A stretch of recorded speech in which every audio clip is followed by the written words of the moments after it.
우리 한국인들의 대표적인 소울푸드가 뭐냐? 저는 김치라고 생각합니다. 진정한 한국인이라면은 나는 김치 없으면 밥 못 먹어. 이 정도는 돼야 되는 거 아닙니까? 김병조의 알고 먹자. 이번 시간에는 김치와 건강이라는 제목으로 우리 한국 사람들이 왜 김치를 반드시 먹어야 하는지에 대해서 한 말씀 드리겠습니다.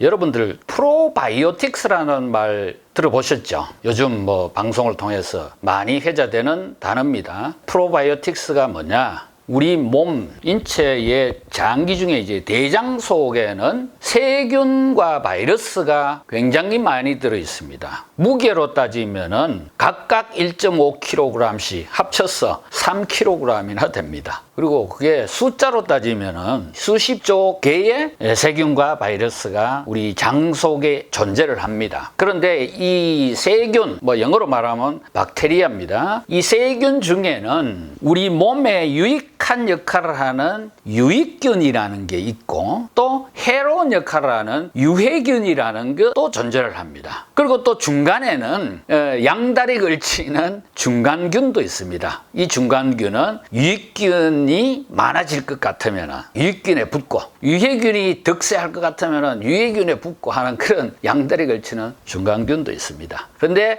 프로바이오틱스는 뭐냐? 이 유익한 역할을 하는 유익균을 통틀어서 하는 말이 프로바이오틱스라고 합니다. 이제 대표적인 그러면 프로바이오틱스 세균이 어떤 거냐? 여러분들 잘 아시는 유산균, 또 비피더스균, 젖산균 이런 세균들이 우리 몸에는 유익한 역할을 하는 유익균입니다. 이걸 이제 통틀어서 프로바이오틱스라고 합니다. 자, 지금 이제 그 유익균 중에 대표적인 게 이제 유산균이라고 말씀을 드렸는데 이 유산균을 좀 알 필요가 있어요. 인체 건강과 관련해서는 이제 과학이 발달하면서 시대에 따라서 큰 변곡점이 나타납니다. 최근 한 200년 사이에 중요한 변곡점이 뭐냐? 바로 유산균의 발견입니다. 우유 제품에도 나옵니다. 파스테르 우유 이런 거 들어봤죠? 그 파스테르가 사람 이름입니다. 프랑스의 미생물 학자였는데 이 파스테르가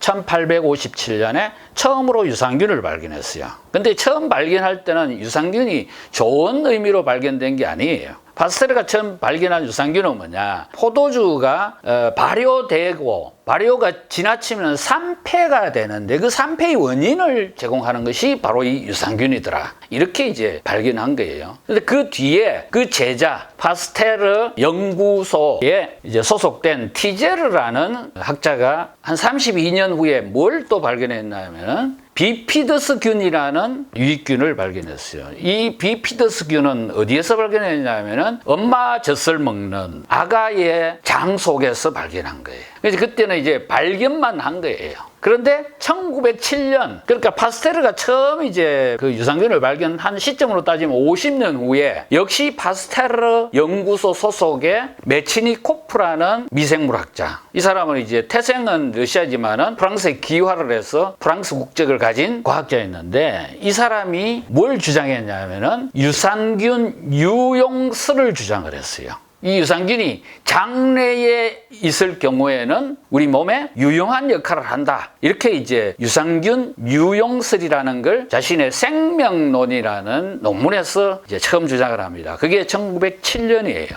이 사람의 주장은 뭐냐? 우리 인간의 노화라는 것은 장 속에서 소화되지 않고 남아있는 음식물, 그게 부패한다는 거예요. 그것과 그 다음에 배설되지 않은 숙변, 이것이 나쁜 역할을 해서 우리 인간은 노화를 한다. 이런 주장을 했던 거예요. 그럼 이걸 해소하려면 어떻게 해야 되느냐? 이 메치니코프가 사실은 이 유산균 유용론을 주장을 할 때는 이 사람이 연구를 해보니까 불가리아 지역의 주민들이 다른 지역보다는 굉장히 장수를 한 걸 발견했어요. 근데 그 원인이 뭐냐? 불가리아 사람들이 발효된 요구르트를 먹고 있더라는 걸 알게 된 겁니다. 그래서 장수하기 위해서는 첫 번째로 제시한 게 뭐냐, 불가리아 사람들이 먹는 요구르트를 먹어라. 이게 첫 번째. 그다음 두 번째는 뭐냐, 장에 해로운 그런 세균이 외부에서 장으로 들어가지 않도록 하라. 그리고 세 번째가 뭐냐, 날 것은 먹지 마라. 이렇게 이제 제시를 했던 겁니다. 그런데 그런 주장을 한 메치니코프도 뭐 그렇게 장수는 못했어요. 71세까지 밖에 못 살았어요. 그 후에 또 다른 이제 후배 학자들이 연구를 해보니까 유산균이라는 게 스스로 장내에서 장착을 해서 정식을 하지 못하더라. 또 외부로부터 먹는 요구르트 속에 있는 유산균이 아니 장까지 못 가고 뭐 위에는 그 산이 많잖아요. 그런 데서 사멸돼 버리더라. 이런 주장을 한 거예요. 그래서 나타난 용어가 뭐냐면은 프리바이오틱스라는 단어가 나타납니다. 프리바이오틱스.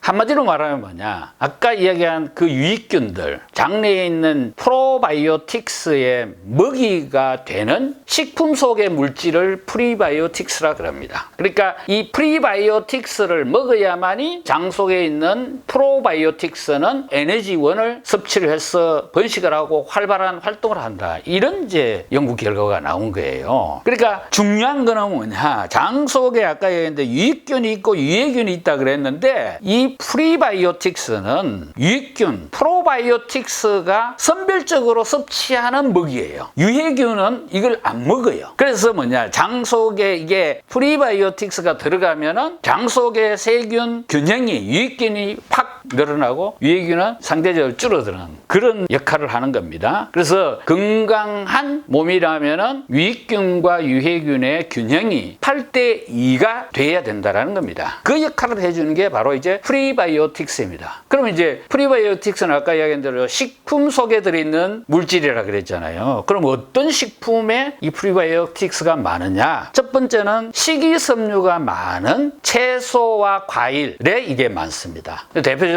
채소, 평소에 우리가 늘 먹는 겁니다. 양배추, 양파, 치커리, 샐러리 이런 거 있지 않습니까? 그런 채소들. 그리고 과일 중에는 이제 바나나. 그리고 채소와 과일. 그리고 두 번째는 뭐냐? 발효 음식입니다. 대표적인 게 뭡니까? 아까 제가 우리 한국인의 소울푸드라고 했는 김치, 그리고 청국장, 된장, 이런 이제 발효된 장이 프리바이오틱스가 많습니다. 이제 발효 음식 중에서는 특히 이제 김치가 이제 최고로 좋은데, 왜 좋으냐면 김치는 여러분 발효되면서 뭐가 생성됩니까? 유산균이 만들어져요. 유산균이 최고로 많은 식품이 김치입니다. 그런데다가 김치는 채소로 만들죠. 배추로 만들지 않습니까? 바로 이게 식이섬유가 많은 채소 예요. 그러니까 김치 속에는 이미 프로바이오틱스도 만들어져 있는데다가 프로바이오틱스의 먹이가 되는 프리바이오틱스도 같이 존재를 하는 거예요. 그러니까 최고의 음식이 되는 겁니다. 그래서 김치를 많이 드시면은 우리 장내 환경을 좋게 해서 건강하게 살 수 있다, 이런 겁니다. 자, 제 주변에 어떤 SNS 친구분 중에 이런 분이 있어요. 여성분인데 보면은 빵 되게 좋아하고 뭐 밤마다 특히 야식을 그렇게 해요. 그 야식도 뭐냐, 라면을 뭐 그렇게 좋아해요, 보면. 그런데 보면은 사진상으로 보면 굉장히 늘씬해요. 그래서 참 이상하다, 그런 생각을 했는데 알고 보니까 이분이 뭐냐, 김치 킬러라 그래요. 김치를 그렇게 많이 먹는다는 거예요. 그래서 내가